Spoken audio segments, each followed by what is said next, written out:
Allez, on est parti. Donc là, on va parler un petit peu de Python. Alors, dans votre cours, j'ai tenté de modéliser une suite. Alors, je vous avais dit qu'il y a des suites qu'on n'aime pas trop, en fait, qui ne sont pas sympathiques, ces suites-là. Vous vous rappelez? Les suites qui s'écrivent n plus 1 égale 4un. Pardon. Oui, c'est ça, 4un, excusez-moi, il n'y a pas de parenthèse ici, désolé. 4un, 1 moins un. Et là, est-ce qu'on connaît le premier terme? Oui, c'est U0 égale, en même temps il nous faut, sinon on ne va pas faire grand-chose, 0,1. Et donc, là je vous avais dit, il y a un truc qui est embêtant avec ce genre de suite, c'est que pour calculer les termes suivants, il faut à chaque fois le remplacer dans la formule. Là vous avez U0, pour avoir U1, qu'est-ce qu'on fait? On doit remplacer tout là-dedans par U0, et vous avez U1. Pour avoir U2, il faut faire la même chose. Et ainsi de suite, il faut tourner comme ça, il ne faut jamais s'arrêter. Si vous voulez U47, il faut faire ça 46 fois, quoi. Ça va être long, ok, mais il faut le faire. Donc, pour ça, la plupart du temps, ce qu'on aime bien faire, c'est utiliser un petit programme informatique qui le fait à notre place. Ça, c'est cool. Et donc, il faut le coder. C'est le but de Python, ça. Le but de coder en Python, c'est ça. C'est de, faire en sorte que l'algorithme le code à notre place. D'accord? C'est ça l'objectif. Ok? Comment on fait? Eh bien en fait, il faut savoir un truc tout bête déjà en Python. Malheureusement, Python ne comprend pas ces trucs-là, ne comprend pas ce qu'on appelle la notation indicielle. Il ne sait pas ce que c'est qu'un indice. On ne peut pas lui coder des indices. Python, il comprend seulement des variables. On peut seulement lui rentrer des variables brutes, entre guillemets.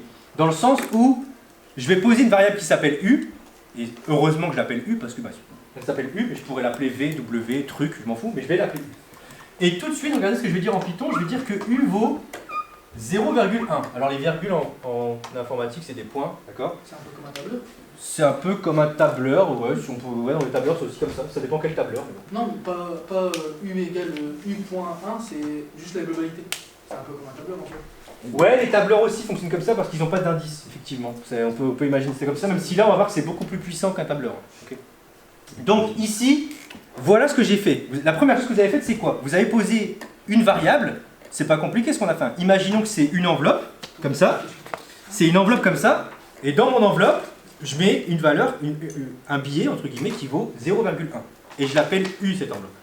Ça va jusque-là? Oui. Oui. Devant les supérieurs, c'est... Alors ça, c'est pas grave, en fait c'est ce qu'on appelle des chevrons, c'est parce qu'en fait vous verrez que parfois en Python, il y a ces trucs là qui sont devant, mais c'est pas grave, c'est juste pour dire il attend quelque chose que vous écriviez. Moi je vais pas l'écrire volontairement ici parce que je sais que ça va un peu perturber, mais ce truc là ça va rien, c'est juste des chevrons qui sont devant pour la syntaxe. D'accord? Il attend que vous écriviez un truc. Et Python c'est qu'en anglais aussi? Oui. C'est bien de savoir parler. On va voir que c'est pas si important que ça quoi. Fort, je sais pas. Ouais. C'est juste là, j'ai pas capté pourquoi il y a le vent. Fort. Ah, c'est pour les vents, si vous me laissez, je vous l'explique. En fait, je vais vous reconstruire l'algorithme là. L'algorithme que vous avez dans votre cours, je vais vous le reconstruire pour que vous compreniez comment je l'ai construit en fait. D'accord? Ouais, j'ai compris. Donc là, ici, la première, j'ai mis un billet qui vaut 0,1 dans une enveloppe que j'ai appelée U. Donc en fait, maintenant, si je demande à quelqu'un dans la rue que vaut U, il va juste ouvrir l'enveloppe et il voit que ça vaut 0,1. Ce que j'ai fait là. Ça va? C'est vraiment un truc de bébé, l'algorithme. Vous allez voir, c'est juste des trucs comme ça. Maintenant, j'aimerais lui dire de calculer U1, le terme suivant. Enfin, les termes j'aimerais lui faire calculer les termes les 20 premiers termes. Comment je vais faire? Eh bien, je vais faire une boucle. Je vais faire ce qu'on appelle une boucle. Je vais demander à chaque fois de me calculer U. D'accord? De me calculer U à chaque fois. Et pour faire ça, je vais devoir faire ce qu'on appelle une boucle for. For, c'est comme ça dit en anglais, ça veut dire pour. D'accord? Pour. Alors, pour n, et on écrit ça comme ça. Alors, c'est qu'une notation, ça ne vous inquiétez pas. Quand vous avez un truc comme ça, pour n in range, pardon, en fait, je pourrais le traduire en français pour n alors c'est pas vraiment un rang, c'est une liste en fait, plutôt, on va imaginer. Pour n se déplaçant dans une liste de 20 indices. En fait, là-dedans, quand vous écrivez range 20, ce qu'il faut comprendre, c'est que en fait, c'est écrit c'est une liste où il est marqué 0, 1, 2, 3, 4, jusqu'à 19. Vous êtes d'accord avec moi que de 0 à 19, il y a 20 termes? Oui. Ok? Est-ce qu'on compte 0? Ok, il y a 20 termes. C'est comme ça que vous pouvez dire à des enfants qu'ils ont 9 doigts. Vous leur dites 0, 1, 2, 3, 4, 5, 6, 7, 8, 9. En général, ils sont en panique. Parce que si vous commencez à 0, vous avez compté 0 en plus. Donc là, range 20, c'est une liste de 20 termes, mais qui commence à 0. Donc c'est 0, 1, 2, 3. Ok. Donc là, on a un n qui se balade de 0 à 19. On comprend pour l'instant ce qu'on fait? Ouais. Et qu'est-ce que je lui demande de faire? Je lui demande de me calculer ça. Donc, alors, il faut savoir qu'il y a un truc qui se passe en Python quand vous faites une boucle for.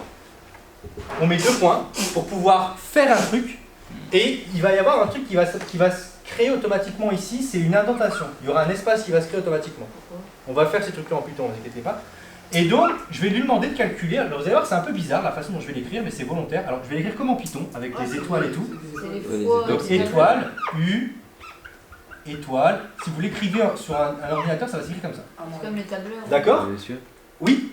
le U, il va direct le représenter à 0,1, non? Alors, et c'est là que c'est un peu bizarre en fait, parce qu'effectivement, vous êtes d'accord avec moi que là, si vous dites que U c'est 0,1, a priori là il y a un problème là. Parce qu'il est en train de dire quoi? 0,1 ça vaut 4 fois. En fait, c'est pas ce qu'il fait. En fait, il fait un truc, il est beaucoup plus intelligent que ça. En fait, là, c'est un U nouveau, je vais l'appeler new pour U nouveau, et là c'est le vieux U. Je vais appeler old du coup. D'accord? Et en fait, ici, ce qu'il faut que vous compreniez, ce que fait l'ordinateur quand vous lui écrivez ça, en fait, c'est pas vraiment un égal qu'il y a ici. Il est en train d'abord de calculer ça avec le vieux U, donc le 0,1. Donc il va faire 4 fois 0,1 fois 1 moins 0,1 et il va le remettre dans U. En fait, qu'est-ce qu'il fait? Rappelez-vous l'enveloppe. L'enveloppe, il y avait quoi dedans? 0,1. Maintenant, ce que fait l'algorithme, il prend ce 0,1. L'enveloppe, elle est là, elle est vide du coup, c'est d'accord avec moi. S'il prend le 0,1, elle est vide l'enveloppe. Il prend ce 0,1 et il fait 4 fois 0,1 fois 1 moins 0,1, il a une nouvelle valeur et il le remet dans U. Et donc il a U1. Il a le terme d'après. Mais il l'a remis dans la même enveloppe. Vous comprenez ce qu'il fait ou pas? Il le remet dans la même variable. Comme ça, il n'a pas à créer des nouvelles variables à chaque fois. Il le met dans la même enveloppe, sinon je dois lui faire créer une autre enveloppe et ainsi de suite. Ça va ce que je raconte ou... Ouais. Ouais. Bon. Si vous avez un bug, n'hésitez pas, il y a pas de... Là c'est que de la notation ça, d'accord? Donc il fait ça. Et après, je lui demande, dans la même boucle, je lui demande de faire un truc, c'est volontaire, je l'ai écrit comme ça, je lui demande print U. Et en fait, print U, ça veut dire qu'à chaque fois qu'il va calculer U, il va me le sortir, il va me l'imprimer. Il va me donner la valeur de U. Et donc c'est pour ça que vous avez sur votre algorithme, ici, en réponse, je vous ai mis la réponse, vous avez une réponse, hein, donc là vous allez avoir les petits chevrons, c'est là où vous écrivez votre algorithme. Donc là il vous écrit ça. Et quand il a fini de faire l'algorithme, enfin quand vous avez fini de faire ça et vous l'exécutez votre algorithme, alors il vous renvoie ces valeurs-là. Il vous renvoie 0,36, 0, 0, 0, je sais pas quoi. Il vous renvoie 0,9216, pardon. Ensuite, il en fait plein. J'ai pas été jusqu'au bout, hein. Enfin, je les ai pas tous écrits, mais il fait ça. 1, 2, 1, 2, et ensuite 0, 8, 2, 0, 0, et ainsi de suite. Okay, et en fait, là, il vous a sorti les 20 termes, les 20 premiers termes. Parce qu'à chaque fois dans la boucle, je lui dis, tu me calcules. Là, il a fait U1. Mais quand il a fait U1, il a imprimé U1. Et après, comme pour l'instant, le N, là, le N, il vous dit la position de l'opération qu'il est en train de faire. Position 0, il fait une opération, il a calculé U1. Ouais, mais il n'a pas parcouru toute la liste, là. N, il a juste fait une opération. Je vais lui demander d'en faire une deuxième. Donc le N va se mettre en position 1. Et il va refaire une opération. Il va vous sortir la deuxième valeur. Le N va se mettre en position 2. Il va refaire une opération, il va sortir une valeur. Et le N, quand est-ce qu'il va s'arrêter? Quand il arrivera à la dernière position de sa liste. Si j'avais mis 200 ici, il vous calcule 200 termes. D'accord? Et attention, le print qui est là, vous avez vu, il est sorti du... Vous voyez qu'il est aussi... Il a un espace là aussi? Le print, tout le monde voit? C'est pour dire qu'il prend le terme d'avant? Non, le print qui est là, il a un espace pour dire que le print fait partie de la boucle for. Le print, c'est pour ça qu'à chaque fois, il vous imprime tout le monde. Parce que le print fait partie de la boucle. C'est-à-dire que c'est pour ça qu'à chaque fois que le print tourne, parce qu'il récupère en fait, le print qui est là, à chaque fois que vous êtes à une étape, donc à l'étape 0, il va imprimer, à l'étape 1, il va imprimer, à l'étape 2, il va imprimer, jusqu'à l'étape 20. Donc il vous imprime bien 20 valeurs.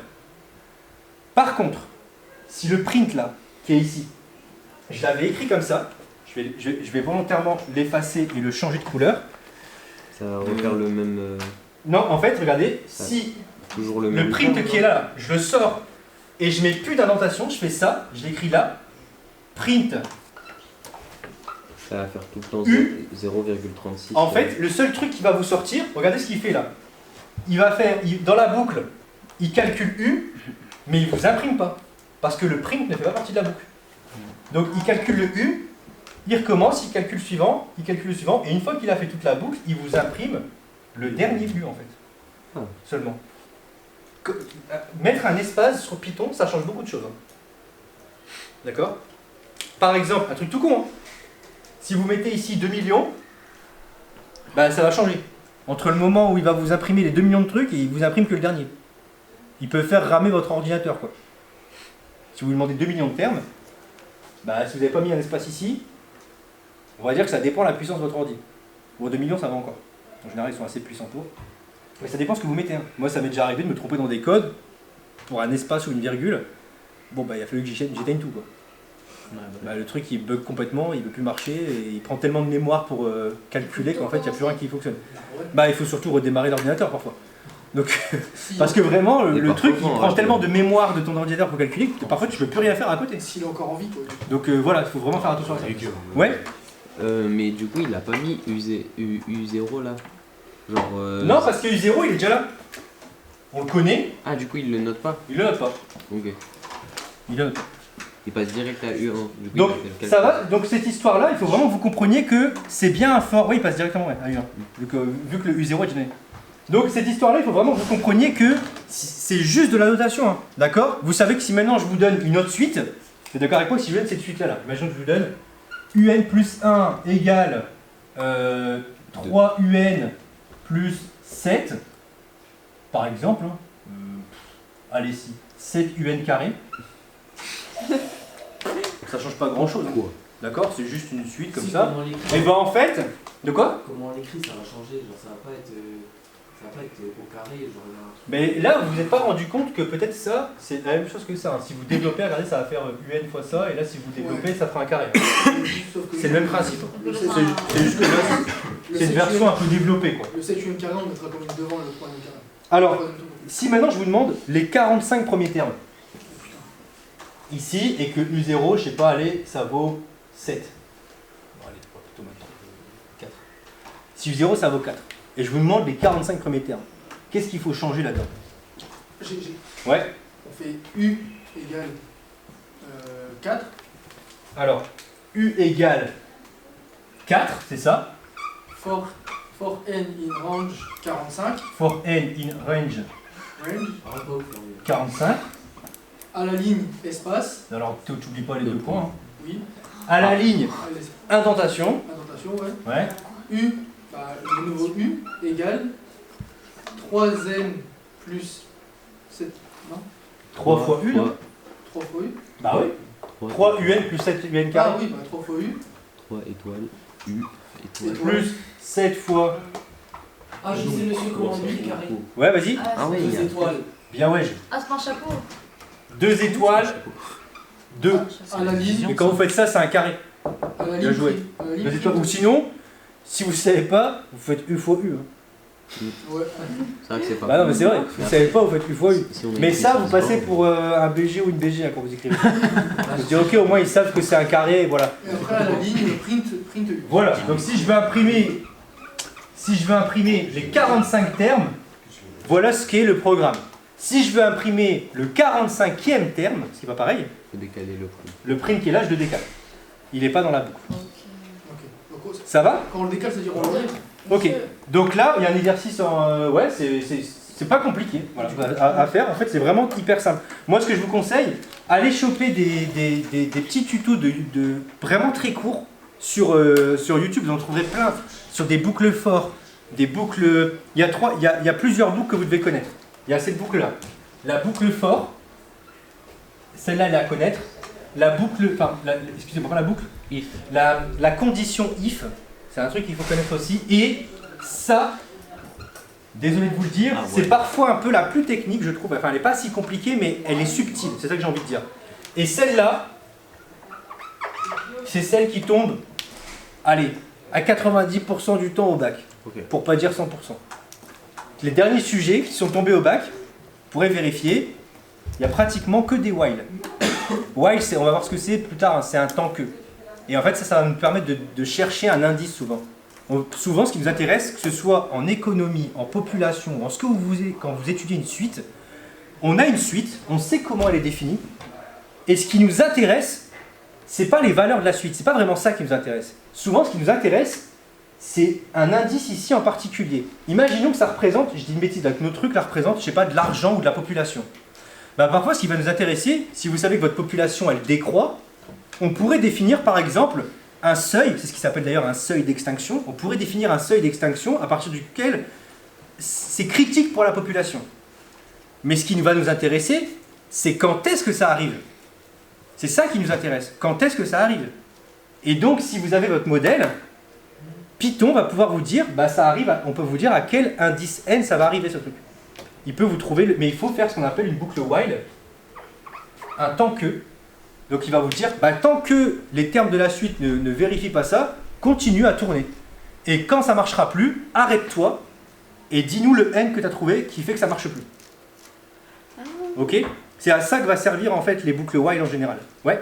Pour le for, la boucle for, Ouais? ça veut dire, imaginons par exemple on a une suite de 50 genre en tout, et qu'on veut que la 25e, on n'a qu'à décaler le print, on n'a que la 25e. On a que la 25e, ouais. Quand vous dites décaler le print, c'est-à-dire le supprimer ou Non, non, Non, ne pas l'indenter. Non, Là, mais tu vois, l'espace. là, il y a un espace là. Ouais. Et ben en fait, tu remets print ici, là, enfin, au même niveau en termes de ligne que ça. On le colle au. À la marge, si tu préfères, ouais. Il y a une espèce de Non, pas à la marge, juste- marge au niveau des chevrons. Ouais, Ça dépend sur quel terminal t'écris en Python. Ça dépend. Il n'y a plus de questions? Moi j'ai juste oublié la mine. Cool. Putain, il pleut.